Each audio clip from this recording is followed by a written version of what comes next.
और इस वक्त की सबसे बड़ी खबर, आखिर राजस्थान में किसकी बनेगी सरकार। इस बारे में अब सामने आया टुडेज चाणक्य का आकलन।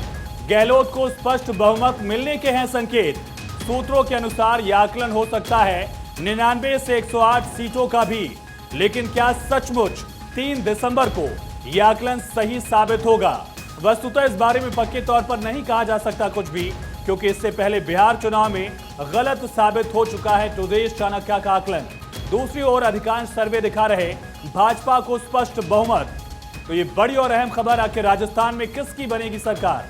और पॉलिटिकल एडिटर अदिति नागर लगातार हमारे साथ बनी हुई हैं। अदिति, इस आकलन को, इस आंकड़े को कैसे देख रही हैं आप? देखिए, सबसे महत्वपूर्ण बात यह है कि मैंने पहले कई चुनाव जो है कवर किए हैं, लेकिन इस बार सबसे पहली बात, दिग्गजों को उतारा भारतीय जनता पार्टी ने।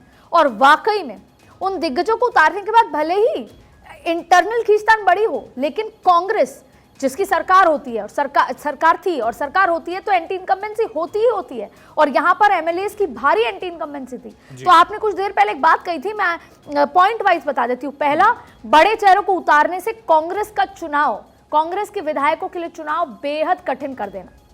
दूसरी बड़ी बात है कि माहौल, भारतीय जनता पार्टी जमीन से काम करती है, स्ट्रैटेजिस्ट है। भले ये जो बात आपने अभी पढ़ के सुनाई, इस पर भी हम बात करेंगे, लेकिन चुनाव को डिफिकल्ट बना दिया।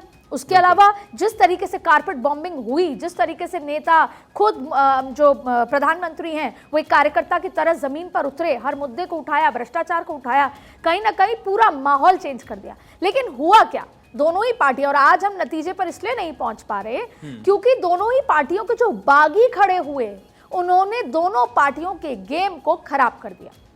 अब दिग्गजों को, सांसदों को उतारा भारतीय जनता पार्टी ने, तो वहां पर ऑलरेडी जो विधायक थे वो नाराज हो गए।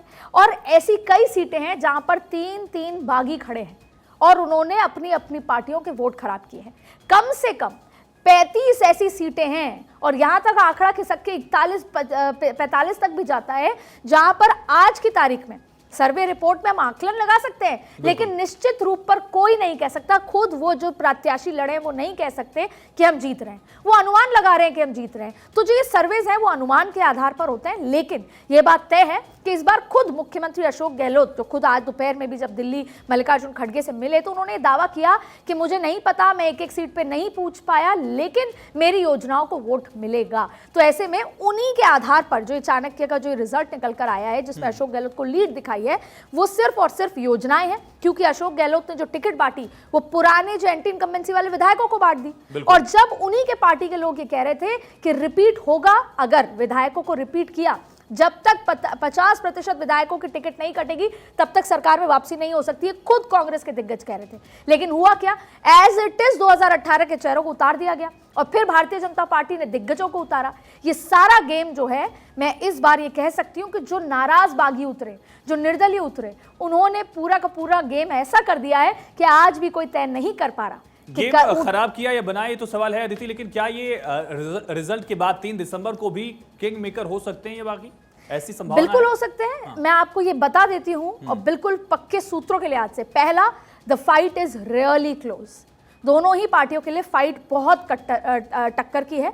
दूसरी बात है कि जो आधा % जो वोट है, जो बड़ा है परसेंटेज, वो किसी भी तरह स्विंग कर सकता है। और तीसरी बड़ी बात है कि दोनों ही, जितने, देखिए भारतीय जनता पार्टी का होमवर्क अलग लेवल है, उन्होंने बागियों से बात कर ली होगी, क्योंकि कई बागी तो वो हैं जो भले ही भाजपा से नाराज हुए थे लेकिन जीत के अपने घर वापसी करते हैं या घर को साथ देते हैं। तो उन्होंने बातचीत कर ली होगी। भारतीय जनता पार्टी का होमवर्क के मामले में हम इस मामले में उनको टक्कर दे ही नहीं सकते। लेकिन वहीं अगर कांग्रेस की बात करें तो इस बार कांग्रेस भी होमवर्क कर चुकी है। जिस दिन चुनाव के नतीजे, मैं आपको बिल्कुल ऑथेंटिक ये बात बता रही हूं, चुनाव उसके 3 दिन पहले तक कितने बागी लीड ले रहे हैं उनसे भी बात की गई, और चुनाव होने के बाद क्या तस्वीर थी तब भी बागियों से बात की गई। क्योंकि 3 दिसंबर को अगर ये टक्कर रहती है, बहुत क्लोज फाइट, तो 3 दिसंबर की रात को दोनों ही पार्टियां फोन पर, तमाम चीजों पर लग जाएंगी और उन जो इंडिपेंडेंट वोटर्स को, इंडिपेंडेंट जो कैंडिडेट्स हैं, उनको अपने साथ लेंगी। यही डिसाइसिव है।